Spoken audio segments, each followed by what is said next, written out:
എന്ത് കിട്ടിയാലും കുറ്റം മാത്രം കണ്ടെത്തുന്ന ചില ആളുകളുണ്ട്. ഭാര്യയോ ഉമ്മയോ ഭക്ഷണം വിളമ്പിയാല് ഉപ്പ് പോരാ, മുളക് കൂടി, മധുരം പോരാ, ഇങ്ങനെ കുറ്റങ്ങൾ മാത്രം കണ്ടെത്തുന്ന ആളുകളെ അവർ കേൾക്കേണ്ട നബി തങ്ങളുടെ ഒരു പാഠമുണ്ട്. ഒരിക്കൽ ജാബിർ റളിയല്ലാഹു വീട്ടിൽ വിശ്രമിക്കുകയായിരുന്നു. ആ സമയത്താണ് തിരുനബി തങ്ങൾ അതുവഴി വന്നത്. നബി സല്ലല്ലാഹു അലൈഹി വസല്ലം തങ്ങൾ ജാബിർ റളിയല്ലാഹുവിനെ അടുത്തേക്ക് വിളിച്ചു. എന്നിട്ട് സ്നേഹത്തോടെ കൈപിടിച്ച് നടക്കാൻ തുടങ്ങി. നേരെ പോയത് നബി സല്ലല്ലാഹു അലൈഹി വസല്ലം തങ്ങളുടെ പ്രിയതമയുടെ വീട്ടിലേക്കാണ്.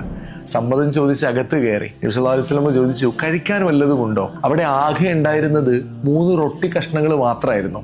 അത് നബിയുടെ മുന്നിൽ കൊണ്ടുവച്ചു. നബി തങ്ങൾ അതിലൊരു റൊട്ടി ജാബിർ റളിയല്ലാഹുവിനും ഒന്ന് അവിടത്തേക്കും എടുത്തു. ബാക്കി വന്ന ഒന്നിന് കൃത്യം പാതിയാക്കി മുറിച്ച് 2 പേർക്കുമായി വീതിച്ചു. റൊട്ടി കിട്ടി, പക്ഷെ കൂട്ടാൻ കറികളൊന്നുമില്ല. നബി തങ്ങൾ ചോദിച്ചു, കൂട്ടാനായി ഒന്നുമില്ലേ? ഭാര്യ പറഞ്ഞു, ഇല്ല നബിയെ, ആകെ കുറച്ച് പുളിപ്പിച്ച മുന്തിരിച്ചാറ് മാത്രമേ ഉള്ളൂ. നമ്മളായിരുന്നുവെങ്കിൽ റൊട്ടിക്ക് കൂട്ടാൻ മുന്തിരിച്ചാറോ എന്ന് ചോദിക്കില്ലേ? പക്ഷെ നബി സല്ലല്ലാഹു അലൈഹി വസല്ലം തങ്ങൾ പുഞ്ചിരിച്ചു കൊണ്ട് പറഞ്ഞു, അതിങ്ങ് കൊണ്ടുവരും, മുന്തിരിച്ചാറ് എത്ര നല്ല കൂട്ടാനാണ്. എന്നിട്ട് അള്ളാഹുവിന് സ്തുതി പറഞ്ഞുകൊണ്ട് സന്തോഷത്തോടെ അത് കഴിച്ചു. വിഭവങ്ങളുടെ രുചിയിലല്ല, മനസ്സിന്റെ തൃപ്തിയിലാണ് യഥാർത്ഥ സന്തോഷം. മുന്തിരിച്ചാറിനെ പോലും മികച്ച കൂട്ടാനായി കണ്ട് മുത്ത് നബി സല്ലല്ലാഹു അലൈഹി വസല്ലം തങ്ങൾ നൽകിയ പാഠം അതാണ്. ഭക്ഷണത്തിൽ കുറ്റം പറയാതെ കിട്ടിയ അനുഗ്രഹങ്ങളെ നെഞ്ചോട് ചേർക്കാൻ നമുക്കാവണം. പരാതികളില്ലാതെ, പരിഭവങ്ങളില്ലാതെ, ആ നല്ല മനസ്സോടെ നന്ദിയുള്ളവരായി ജീവിക്കാൻ റബ്ബ് തൗഫീഖ് നൽകണം.